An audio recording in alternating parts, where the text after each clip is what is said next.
মানে ওখান থেকে আমি গর্ভবতী হিসাবে আসছিলাম, বুঝছেন? আমার বড় ছেলে আছে। এরপরে দেশে আসার পরে প্রায় 9-10 বছর পরে উনি বাড়িতে আসার পরে আবার আমার ছেলে একটা হয়েছে উনি আসার পর। তারপরও ভালো ছিল। পরে হঠাৎ করে উনি মানে এক দুর্ঘটনায় দেশে চলে আসে, মানে একেবারে। তো চলে আসার পরে উনিও আসছে মানে খুব খারাপ অবস্থায়, ওখানে ব্যবসা বাণিজ্য করতো, কিছুই আনতে পারে নাই, খালি হাতে আসছে। আর বাড়িতে ওনারও মানে একটু কাজ করাইছে, ঘর ছিল না তো বিল্ডিং এর কাজ করাইছে, করানোর পর এখান থেকে আমিও একটু লসে পড়ে গেছি, মানে ঋণ টিন হয়ে গেছি অনেক টাকা। তো উনিও বাড়িতে আসার পরে মানে ধরা খাই আসছে, তো মানে কোন একটা কারণে লোকেরা সমস্যা করছে, তো এই কারণে মানে উনি খালি হাতে আসার কারণে ওনারও মাথা ঠিক ছিল না।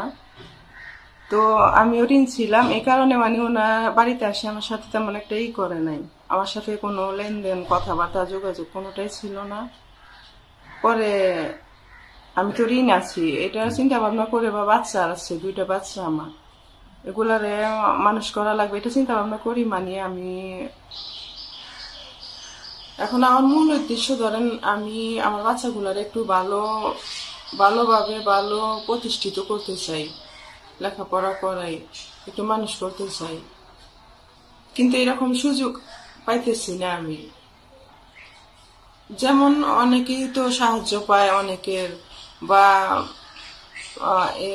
বাচ্চাদের গার্জেন হিসাবে কেউ গ্রহণ করবে আমাকে, এরকম সাহায্য যদি হয়, মানে যেমনটাই করতেছি আমি, বলতেছি যেমন বাচ্চাদের গার্জেন হিসেবে হয়েও যদি কেউ থাকতে চায়, আর যদি এমনি তো না, সমস্যা হবে না, কারণ উনি তো আমার সাথে যোগাযোগ করতেছেই না।